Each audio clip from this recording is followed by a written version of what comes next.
Amis de la communauté d'études quotidiennes de la Bible, bonjour, bonsoir. Nous sommes très contents d'être avec vous en cet instant pour vous présenter la leçon de cette semaine, une leçon intitulée Amour et justice, les deux plus grands commandements. Je vous rappelle que nous étudions au cours de ce trimestre, nous acheminons vers la fin de cette étude, de ce questionnaire intitulé L'amour et la justice de Dieu. Nous allons étudier cette leçon.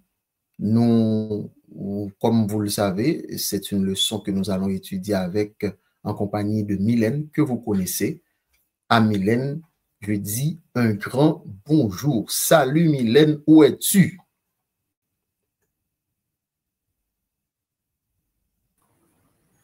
Salut, me voici. Salut Mylène, comment ça va?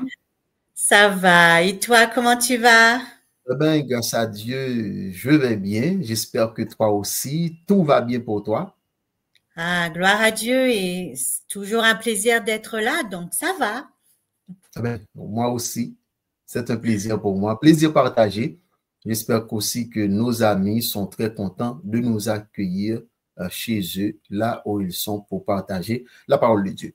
Sans plus tarder, je vais vous inviter à incliner la tête. Nous invitons Dieu à prendre place parmi nous avant d'approfondir la leçon. Notre Seigneur et notre Dieu, merci pour tes bienfaits envers nous, tandis que nous allons ouvrir ta parole, que ton Saint-Esprit nous accompagne et que tout soit fait pour la gloire de ton Saint-Nom, au nom de Jésus.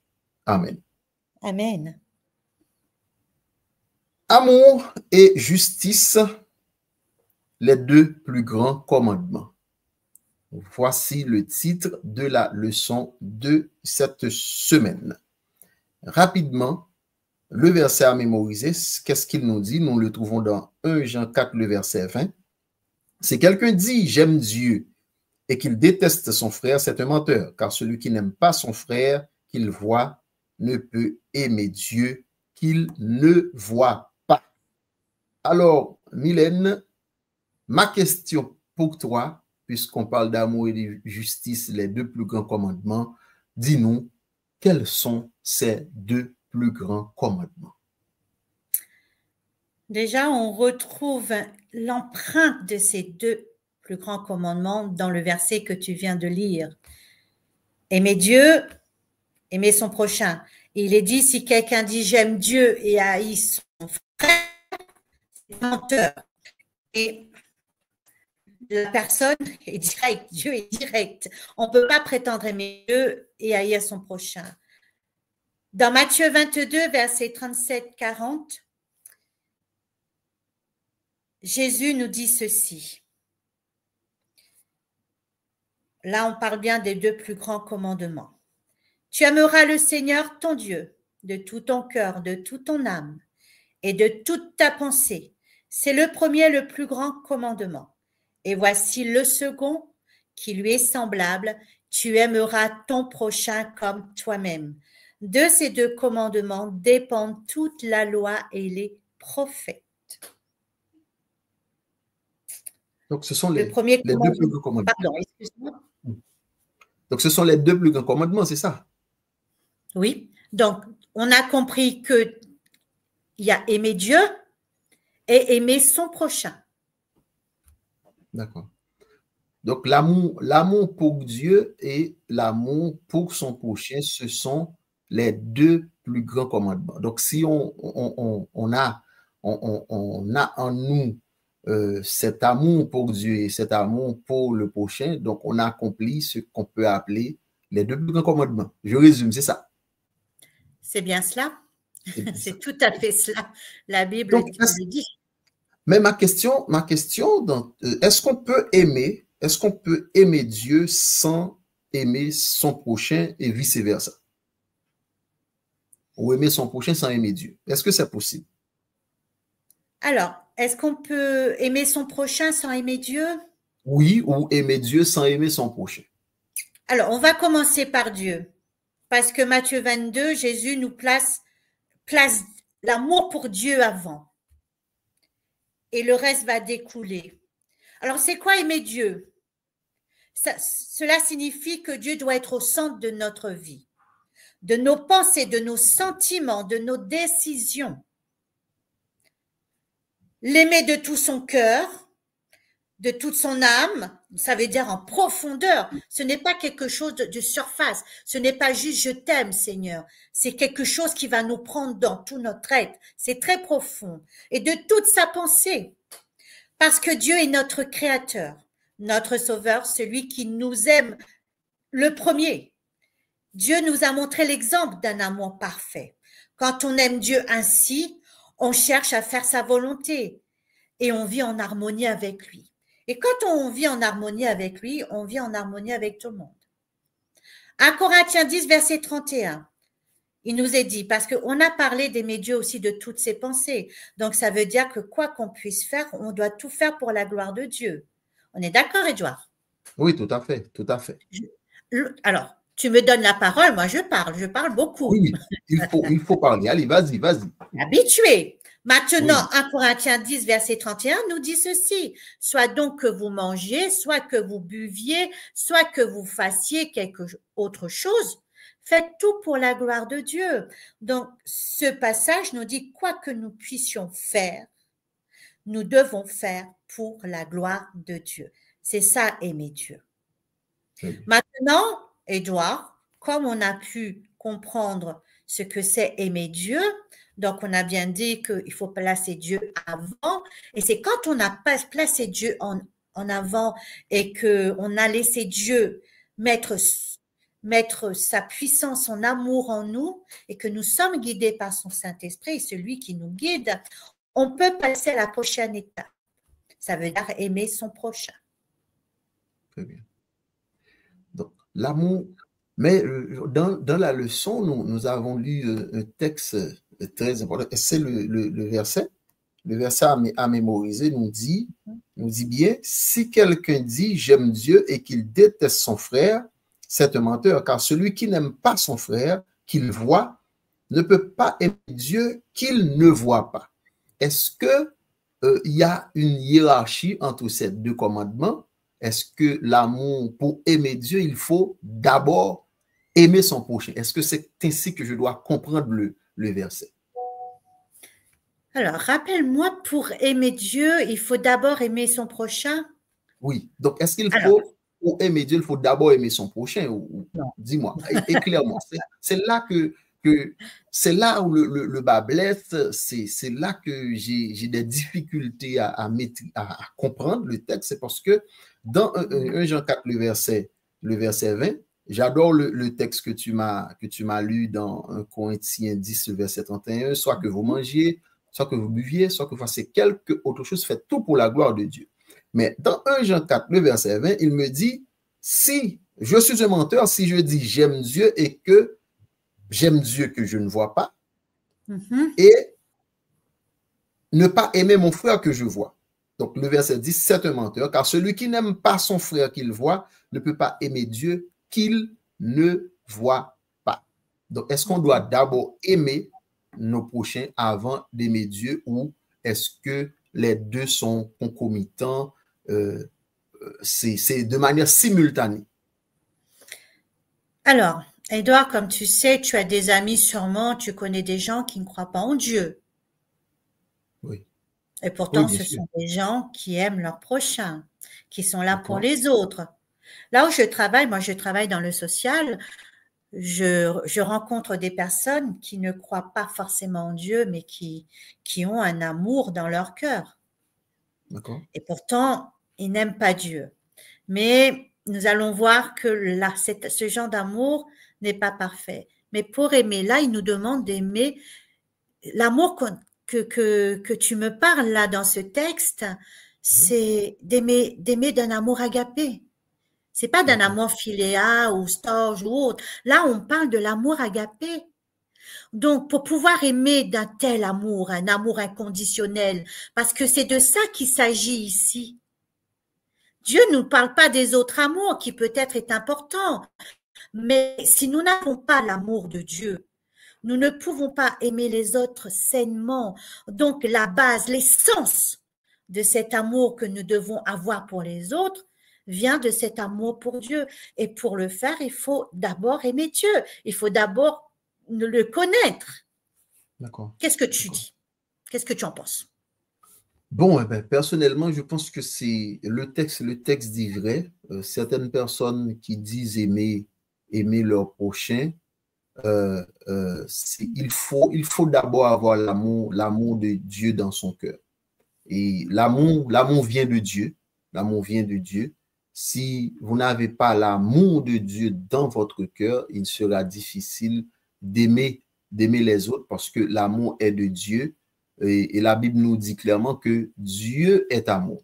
Donc, le sentiment d'amour que nous avons en nous ne peut provenir que de Dieu. Et j'ai une question, toujours dans dans le sillage de cette réflexion.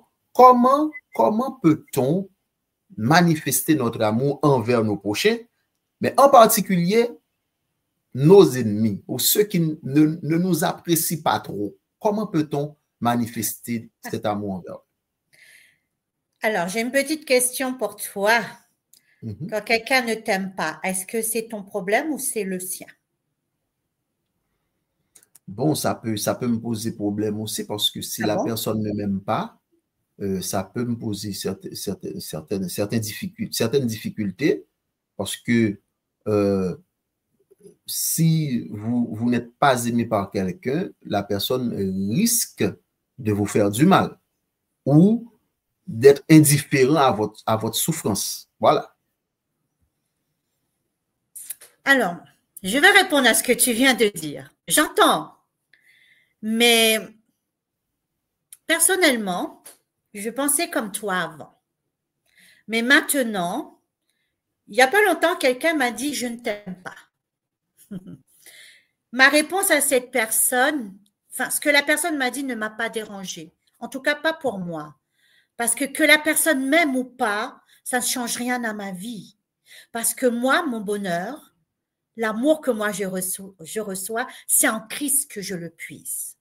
Donc, quand quelqu'un ne m'aime pas, ça ne me dérange pas.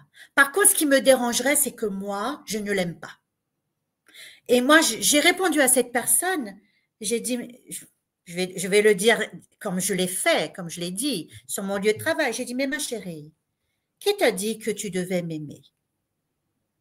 J'ai dit, tu es libre. Que tu m'aimes ou pas, ça ne change rien à ma vie. Mais par contre, moi, je t'aime. Tu as besoin de moi, je suis là. Mais tu n'es pas obligé de m'aimer. Tu as le droit. Est-ce que ça signifie que je dois me soucier d'abord de mon amour pour les autres, pas de leur amour pour moi? Est-ce que c'est ça? On va rencontrer des gens qui nous détestent, Édouard. Est-ce que ça va arrêter ma vie, vu que notre rôle à nous, c'est de partager l'amour de Jésus? Jésus, s'il raisonne comme nous, tu crois qu'il serait allé jusqu'au bout? La plupart ne l'aimaient pas. Ils l'ont crucifié. Et pourtant, Jésus a dit que pardonne-leur parce qu'ils ne savent pas ce qu'ils font. Jésus est mort même pour ceux qui l'ont crucifié. Et Dieu nous demande de faire la même chose. Il nous a montré l'exemple. Très bien. Donc maintenant, témoigner, notre souci, c'est d'abord d'aimer les autres sans nous soucier de leurs sentiments, de leurs émotions envers nous. Notre devoir, parce que le commandement, ce n'est pas un commandement pour les autres, c'est d'abord pour nous. C'est ça. Amen. Merci. Eh bien, Mylène, quel serait, dans le cadre de cette leçon, quel serait le message? Qu'est-ce qu'on doit retenir de cette leçon? Parce que ce que nous faisons, c'est un incitatif qu'on donne à notre auditoire pour qu'il puisse aller approfondir la leçon. Maintenant, quel est le message? Qu'est-ce qu'on peut retenir de cette leçon? Amour et justice, les deux plus grands commandements. Qu'est-ce qu'on peut retenir comme message? Alors, Edouard, est-ce que tu me permets, parce que je n'ai pas lu de texte. Vas-y. Et moi, je trouve que c'est important que la Bible parle. Oui. Laissons parler la Bible. Je t'écoute. Jésus dit ceci dans Matthieu 5, verset 44. Mais moi, je vous dis, aimez vos ennemis, bénissez ceux qui vous maudissent, faites du bien à ceux qui vous haïssent et priez pour ceux qui vous maltraitent et qui vous persécutent. Ça parle et c'est très fort. C'est pas facile non plus. Hein? Qui a dit que ça allait être facile? Jésus nous a jamais promis que les choses allaient être faciles, mais il nous a promis une chose, Édouard, c'est d'être avec nous jusqu'au bout, c'est de nous porter quand ça allait être difficile. Bien sûr, parce que là, il nous demande d'aller contre notre nature pécheresse et d'épouser sa nature divine. Oui. N'est-ce pas merveilleux? C'est difficile, mais en même temps, c'est merveilleux. Tu vois, on a cette possibilité d'enlever, de délaisser cette nature pécheresse et d'épouser la nature de Jésus-Christ. Oui, mais de toutes les manières, je pense que personne ne peut y arriver avec ses propres forces. Jamais. Ouais. Ouais. Donc, demandons donc à Dieu de nous fournir, de nous accorder la force nécessaire, son Saint-Esprit, pour que nous puissions aimer même ceux qui ne sont pas aimables. Si tu me permets, Édouard, cet amour agapé, ce n'est pas un sentiment, c'est une décision, c'est un choix d'aimer malgré tout. C'est un choix, mais avec Christ. Et pour mieux comprendre cela, dans le livre Pour mieux connaître Jésus-Christ, Ellen White nous dit ceci. Donc, c'est la page 185, 4e paragraphe. Si notre vie est cachée avec le Christ en Dieu, nous ne nous révolterons pas contre ceux qui nous lancent des paroles méchantes, méprisantes ou des regards de haine. Nous les plaiderons. Au contraire, parce qu'ils ne connaissent pas notre précieux Sauveur. Nous devons nous souvenir qu'ils sont au service du pire ennemi du Christ, malheureusement, et qu'ils ne savent pas que le ciel entier leur est ouvert, car c'est le privilège des fils et des filles de Dieu. C'est un privilège. Édouard et beaucoup ne l'ont pas encore compris. C'est un privilège de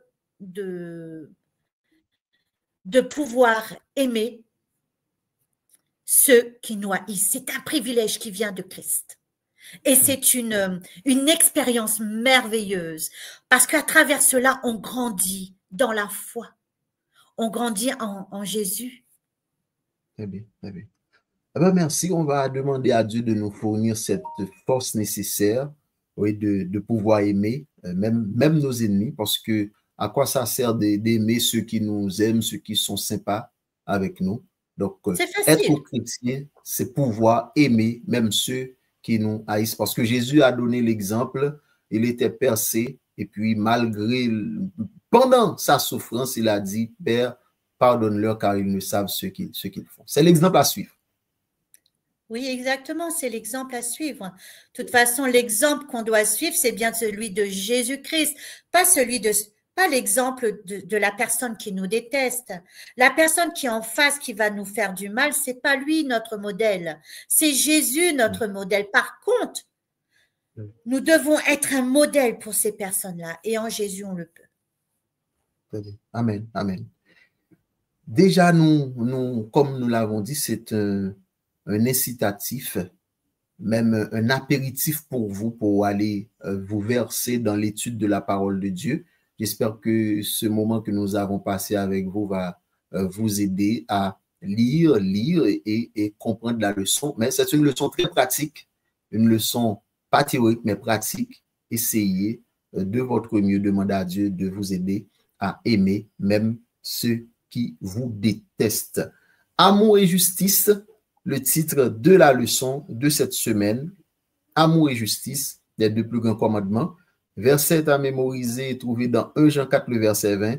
Si quelqu'un dit « j'aime Dieu » et qu'il déteste son frère, c'est un menteur, car celui qui n'aime pas son frère qu'il voit ne peut aimer Dieu qu'il ne voit pas. Avant de partir, Mylène va prier pour nous. Nous prions. Est-ce que tu me permets de dire un petit message pour la fin? Oui, tout à fait. Vas-y. Vas-y. Désolée. Alors, l'amour véritable n'est pas une option, mais la preuve vivante que le Christ demeure en nous. Ce n'est pas simplement une émotion passagère, ni un mot que l'on prononce facilement. C'est un témoignage silencieux mais puissant, plus fort que tous nos discours. Aimer, c'est refléter le caractère même de Dieu. C'est pardonner ceux qui nous ont blessés, tendre la main à ceux qui nous ont rejetés, prier pour ceux qui nous méprisent. Aimer, c'est mourir à soi-même pour que Christ vive en nous. 1 Corinthiens 13, versets 1 à 10 nous dit ceci. Si je parle dans les langues des hommes et des anges, mais que je n'ai pas l'amour, je suis comme un airain qui résonne ou comme une cymbale retentissante. Et si j'ai la prophétie et que je connaisse tous les mystères et toute connaissance, et que j'ai toute la foi de manière à transporter des montagnes, mais que je n'ai pas l'amour, je ne suis rien. Et quand je distribuerai en aliment tous mes biens, et que je livrerai mon corps afin que je sois brûlé, mais que je n'ai pas l'amour, cela ne me profite de rien. L'amour use de longanimité. Il est plein de bonté. L'amour n'est pas envieux. L'amour ne se vante pas. Il ne s'enfle pas d'orgueil. Il n'agit pas avec inconvenance. Il ne cherche pas son propre intérêt. Il ne s'irrite pas. Il n'impute pas le mal. Il ne se réjouit pas de l'injustice, mais se réjouit de la vérité. Il supporte tout, croit tout, espère tout, endure tout. L'amour ne périt jamais. Or, y a-t-il des prophéties? Elles auront leur fin. Y a-t-il des langues? Elles cesseront. Y a-t-il de la connaissance? Elle aura sa fin.